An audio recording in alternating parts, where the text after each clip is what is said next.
Welcome to Research Perch from the Massage Therapy Foundation. Short, practical insights into massage therapy research and how it can benefit your practice. Hey everyone, and welcome back to Research Perch. I'm Michael Reynolds from the Marketing Committee of the Massage Therapy Foundation. We're glad you're here. Research Perch is, as you probably already know if you're a loyal listener, designed to unpack articles from the International Journal of Therapeutic Massage and Bodywork and bring them to you in a hopefully more lively format. In a very conversational format with Ruth and Nikki. So we're joined as always by Ruth Werner and Nikki Monk. Ruth, how are you? I'm great. How are you, Michael? Doing excellent, thank you. I've got a new 6-week-old baby, so I'm just being. I know you do. It doesn't look the least little bit like you. And Nikki, how are you? Doing great. Thanks, Michael. Congratulations. Awesome. Thank you so much. Glad to have you both, as always. So I want to give a little shout out before we get started on this episode, just because one of our volunteers on the committee, Ryan Hoyme, has been graciously starting to produce these videos for us. So he's kind of tag teaming with me, and he's been very helpful in producing the video component to Research Perch. So just a big shout out to Ryan Hoyme and all he does for the massage community and for the foundation. So thank you, Ryan. We appreciate that. Thanks, Ryan. All right, so let's get started. So today we are talking about, this is an article obviously from ijtmb.org, and it is Massage Impact on Pain in Opioid, it's a hard word to say, opioid-dependent patients in substance use treatment. So first off, what is an opioid-dependent patient? I'll get this one launched off, Nikki, if that's okay. Uh-huh. All right, so one of the things about this study is that it was partially funded with a grant from the Massage Therapy Foundation, so we're always happy when these things come to fruition. An opioid-dependent patient is someone who has become addicted to opioid medications, usually things like OxyContin or similar drugs. And in this study, the population group were people who had become addicted to opioid medications because they began with some chronic pain situation. And that made them, it made them a particularly interesting group of people to study to see if massage therapy could, create some kind of positive impact on their pain and functioning levels. So that's where we began. The goal of the study was to consider the efficacy of Swedish massage therapy in reducing pain in people who are opioid dependent, who had chronic pain, and who were receiving methadone treatment at the time. And correct me if I'm wrong, Ruth, these were folks that were former heroin addicts, right? They were using heroin and they're in substance use treatment. Was it they were on methadone to come off of heroin, or no? Oh gosh, you know what? I have to go back and look, because my understanding, Nikki, is that they began their dependency because they started with chronic pain. Whether that went to heroin use or not is an open question for me. I'd have to check. But my understanding was it's just opioid medication. Okay. Well, I think it's really important too to couch this population that they're looking at within the context of primary care and what's happening in pain treatment with primary care. And this is that they're finding that the opiate dependence is becoming very, very problematic, and not only opiate dependence and abuse, if you will, but then also the side effects and things that happen with continued and chronic opiate use, and then also the overdoses and all of these things that we are hearing about in the news and everything. And there's big movements afoot in primary care to reduce prescription to these opioids, and or to step folks down from higher dosing. And the problem that physicians are running into from an ethical perspective and then just from a treatment perspective is this tension between wanting to keep their folks safe, but then also being able to give them something that is effective for their pain in the interim, right, or in substitution for opiates. And there isn't much out there for them. And so this is a challenge in primary care, this is a challenge in research and all across the mark. So this is a really important study from a massage perspective. And as you say, this was to look at how massage could impact the pain levels. So it wasn't about decreasing medication usage or anything like that, although they did measure some of that through electronic medical records. but it is looking at pain in this population. Well, yeah, all right. So let's list the outcomes that they were looking at, and the point you make is extremely well taken. You know, we have a lot of ideas about the effectiveness of massage for various kinds of pain or pain in various kinds of settings. You know, if we can demonstrate some effectiveness for massage as an alternative to opioid-based medication, my goodness, that would, you know, that opens many, many doors, not only for our profession, but for the people who really need a non-pharmacological solution to, you know, to these difficult long-term problems. The outcome measures that they were looking at in this study included pain, anxiety, depression, physical functioning, substance use, and improved treatment engagement. Those were the things that they were looking for altogether. But of course, the main one is looking for self-reported pain. Mm-hmm. Well, and then also they're looking at improvement in satisfaction. So this patient global impression of change. Right. So it's basically, and this is compared to the past month. You know, how much better are you doing? How much do you perceive that you're doing in relation to pain? But then there was also a really interesting thing that they asked about, and this was a question sort of getting at this idea of what their expectations are and their self-efficacy. And this is, do you think you can ever be pain-free? Yes or no? Which turns out to be, for the results of this study, very the most interesting question. Right, right. So they ask that question, and then they also ask from a qualitative standpoint, from a descriptive standpoint, what would it take to get you pain-free? Mm-hmm. And some of the answers from this population are very heart-tugging and are very sad. Yeah, I you know, since I read this, I was saying before we began our recording today, since I read this, I've been referring to this article in some of my research literacy classes, and it's, you know, sometimes it's hard to get through it without choking up a little bit because the findings are so human. Mm-hmm. Not abstract and not distant from what we do. So, tell me about the trial. Looks like Swedish massage was applied, right? That's what that was the standard that they used.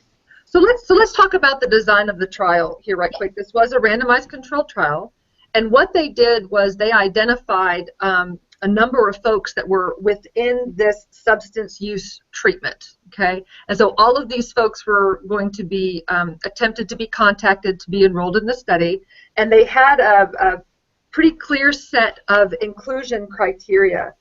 But from all these folks that were in treatment, they invited them to participate, and then they were excluded if they were on complicated medications or had neurological disorders, things like that. Or things that would contraindicate massage. Right, contraindications. And then once they came in, they collected their baseline information, and then they randomized them either to a massage treatment group or to a treatment as usual. Right, so a TAL group. Both of them got treatment as usual, but just one got the massage. The massage intervention included 8 weekly massages. Those massages were 50 minutes in length. And it's important to note here that these massages were a very standardized treatment. So every time they came in, and every person, regardless of the origin of their pain, got the exact same treatment. There were 4 different massage therapists who provided these treatments. Women massage therapists worked on the women participants. Men massage therapists worked on the men participants. And I think it's a really interesting thing to note why that was for this population is because of the amount of folks who were participants who had engaged in trade of sex for money. Yeah. That, they kept that gender separation. So they collected data at baseline, at halfway point in the treatment, so at 4 weeks, and then after treatments were completed, so 8 weeks, and then they did a 4-week follow-up. Right. Yep. I love it when you get that 4-week follow-up because it gives us some sense of durability of effect. Right. Yes. So it does do durability there. Mm-hmm. So Nikki, I don't want to rush you if you have more to share on the trial, but what was the? Are we ready to kind of talk about the outcome? We can. Ruth, do you want to hit the highlights of this? Sure. The outcomes weren't good.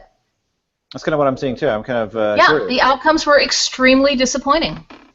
The massage therapy group within the massage therapy group, they had some improved pain scores, particularly for the people who reported really extreme pain to begin with. But the improvements in their scores were not terrific. There were no improvements reported in the other measures about treatment engagement or anxiety or depression or physical functioning.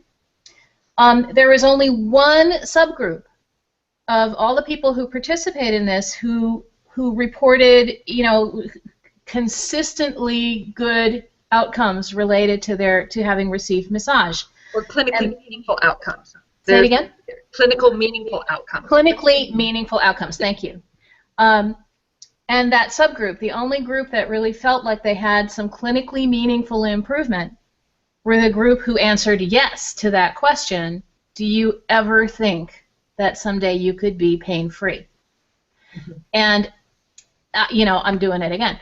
To me, that is that speaks to so many important things about healthcare, about hope versus despair, and about the nature of the client-therapist relationship. Even though that aspect, all right, so the nature of the patient-caregiver relationship. If we can, I'm probably getting way ahead of myself at this point, but I'm already sort of off into what does this really mean? Because what this really means to me is that the first step in working with people who are in chronic pain and in this really terrible situation is to bring them to a point, or help them get to a point where they can see that maybe possibly someday there's a way out. Because if they don't get to that point first, the chances are good that the treatments, regardless, are probably not going to be effective. Massage therapy is finite in its effectiveness. It won't turn a person in despair into a person who has hope unless they have other things in their life that are pointing in that direction. So that's,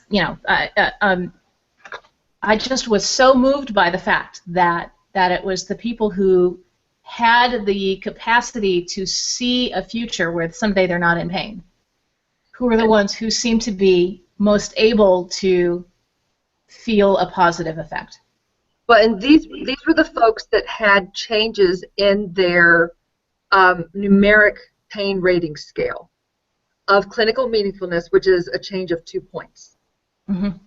What I think is really interesting is if you look at figure 3, this is the series of bar graphs with this. This is talking about the perceived changes and their satisfaction of perceived changes. And they look at this between the massage group and those who had usual care. And they do this in a really interesting way. They start and they do these comparisons, and this is all descriptive. They do some chi-squares and things like that, but I think looking at these graphs are really, really very telling.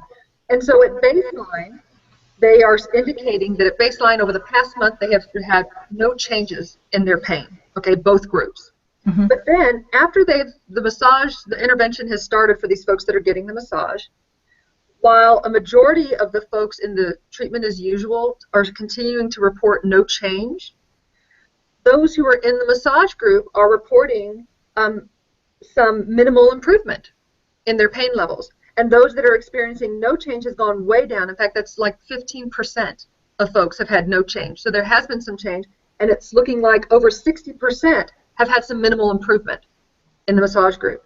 And then the next 4-week session, so at the end of it, over the past month again, those who didn't have massage, no change for the most part, and still again, minimal improvement for those who had the massage, and there's a nice little bump up in the much improved and very much improved group. Mm-hmm. And so it's this perception of improvement that they're also charting here. But now you go to this follow-up section, right? And here again, it's staying consistent for those who are in the no treatment group, no change. And in the massage group, now there's a shift from the no change to the much worse. So massage has been withdrawn from them. They're asked how they've done over the past month since that's happened, and now they've gotten much worse. So this is from a descriptive standpoint, this is really very interesting, especially when we're thinking about a curative versus a maintenance and a management of a chronic pain situation. Right. Good point. And it's also really important to keep in mind the context that this population brings. These are folks that are actively receiving methadone treatment. This addresses pain. This shifts the way that they're already experiencing pain. These folks have a dependency. Most of them, I can't remember the percentage, they started having this opioid use, however they were taking it, because of chronic pain situations, right? And so it's really hard to say that the way that the methods were set up and the way that they were measuring things, all is not lost here. The takeaway point of this is not that massage isn't effective in these groups. Right. Because there is some effect here. What they are perceiving as effective is being measured. Now, they didn't measure if the amount of methadone that they needed was decreased. Or actually they did. They said that there weren't any changes within the groups. But that wasn't the targeted outcome, right? Right. If there was a group, if you started looking at this and can we help people who are trying to come off opiates and find something else, if they started receiving regular massage treatments, would they be able to better manage a stepped-down approach for those in the population that are willing to do that? Because you've got this tension, too, of folks that are dependent and all of the pieces that go along with that. And so you look at this group, and they talk about this in the discussion. This is a group that are mostly homeless, who are marginalized overall. They have this dependency issue as well, and that's a very different kind of population than, say, somebody who goes to their doctor and says, I think I have a problem, I'm having these really bad side effects, I want to come off of opiates.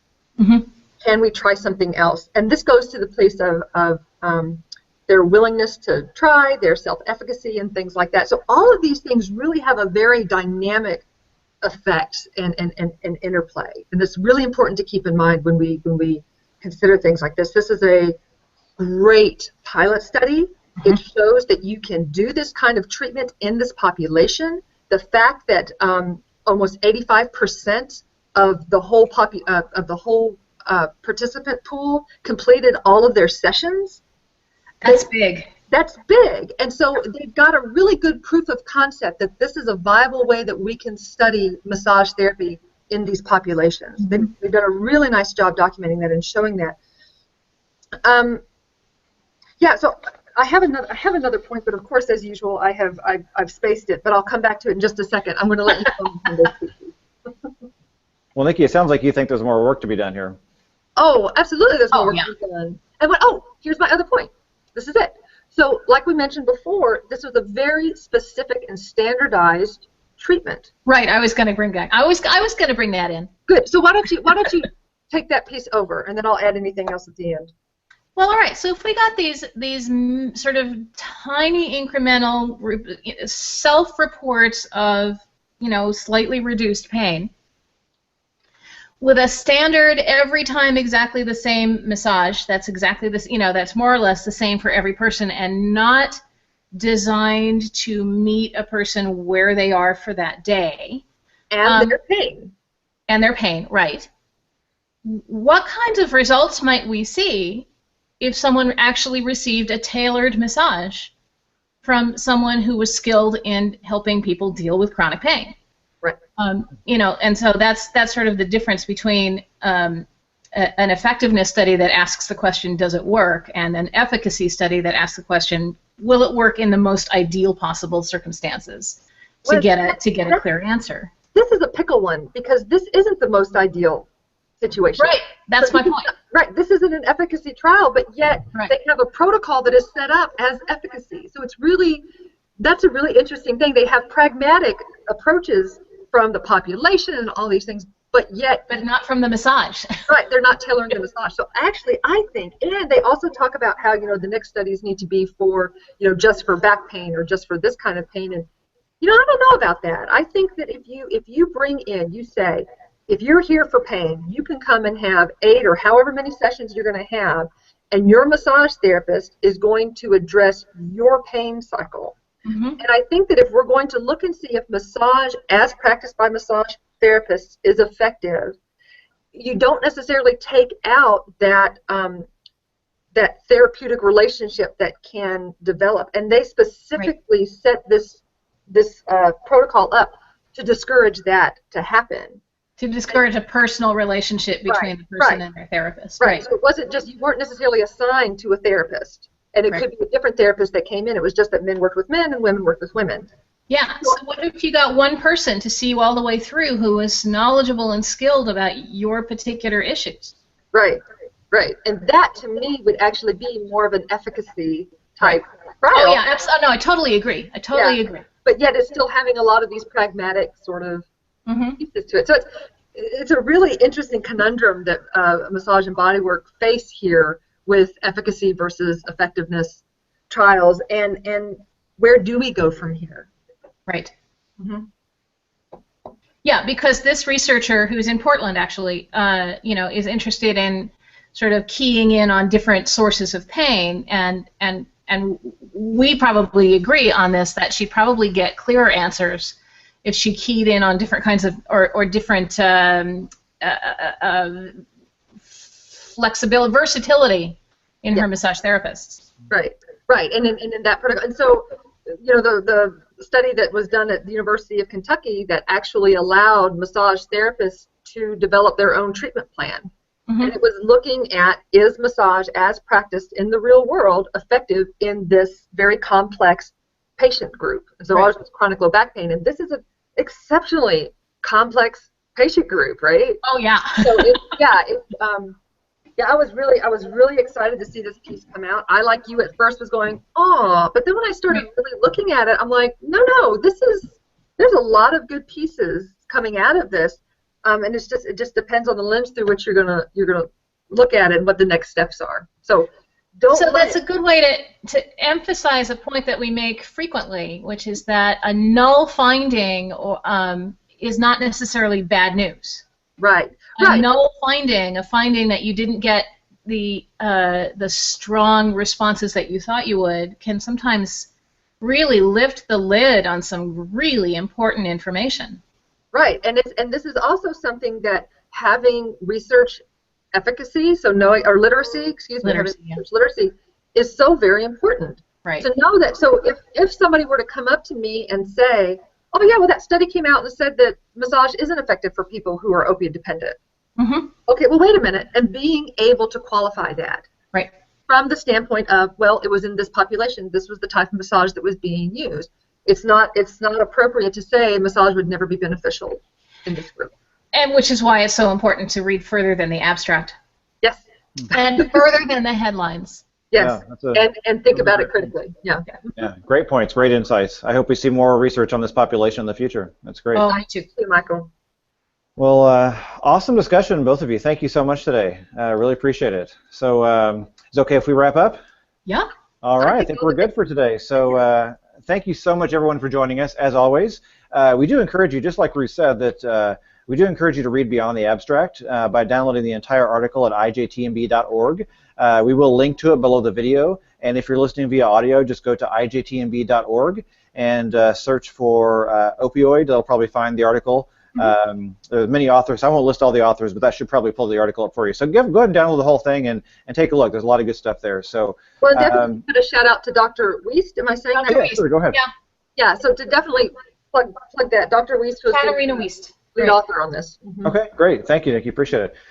All right. Well, thanks as always, everyone, for joining us, and Ruth and Nikki, thank you so much for being here as always. So until next time, we'll see you on Research Perch. Thanks so much. Have a good day.